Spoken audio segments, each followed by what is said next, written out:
Okay, so if you're an esports fan, you know this feeling all too well. You're following a team, they're on top of the world, winning everything, and then boom, they just disappear from the top ranks. It's this super frustrating cycle, right? But what if the problem isn't the players? What if it's the very foundation of the organization itself? Well, today, we're diving into a new system that's designed to build esports teams that can actually last. And look, this isn't just about one team having a bad season.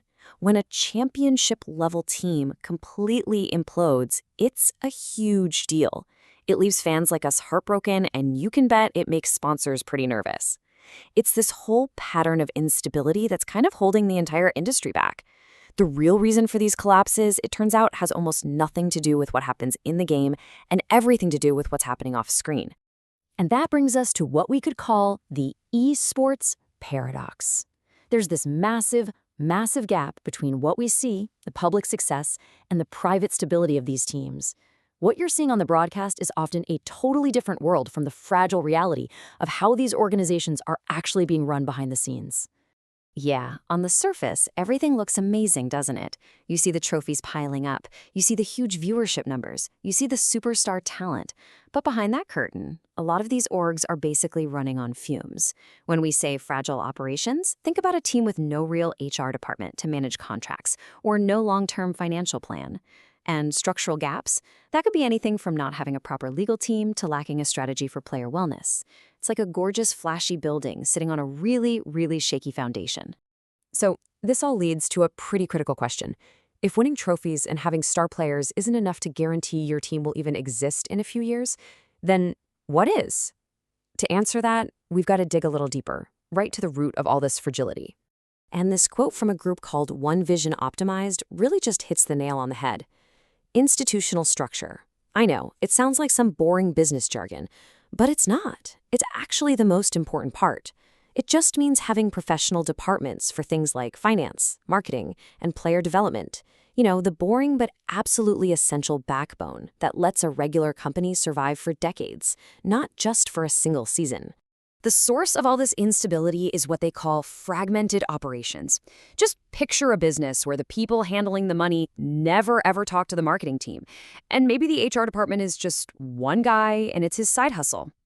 It's this total lack of internal teamwork and professional standards that puts a cap on the future of even the most talented teams out there. So if fragmented operations are the disease, then what's the cure?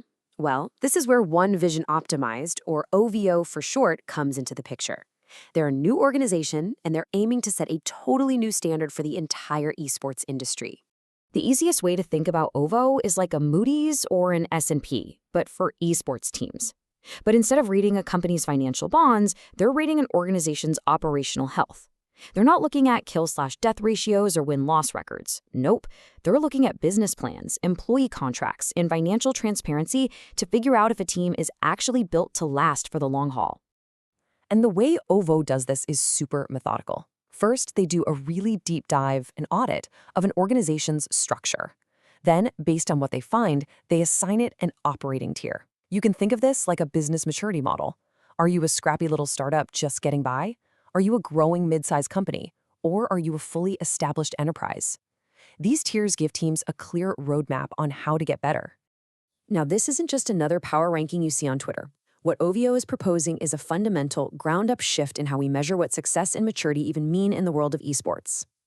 And this really requires us to completely change how we think about a successful team. The old ways of measuring, how many trophies they've won, how many years they've been in the league, those aren't the only benchmarks anymore. OVO is putting forward a brand new definition of maturity, one that's based entirely on how strong an organization's internal structure is. Right, so the old way was all about these fleeting metrics, wasn't it? How well did they perform last weekend? How much visibility do they have right now? OVO's approach is about permanent foundations. Are there professional business processes in place? Are there actual standards for how this company is run? It's asking a really simple but profound question. Is this thing built like a real, sustainable business?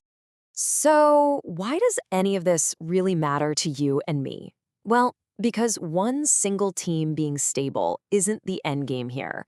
The real goal is to build an entire esports ecosystem that can create and support lasting legacies, just like we see in traditional sports. A system like this really gives us three crucial things. First, it creates objective standards that apply to everyone, so we're all playing by the same rules. Second, it gives us a clear way to classify teams, to separate the startups from the global powerhouses.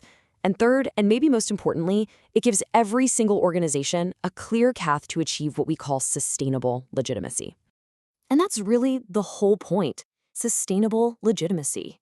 For esports to truly be seen on the same level as traditional sports, its organizations need to be stable, they need to be transparent, and they need to be run professionally. This is all about building something that's going to last for generations, not just until the next big game patch drops. So, as we wrap this up, it leaves us with a really powerful question to think about the next time you're watching a match. It's not just about whether your team can win the game today.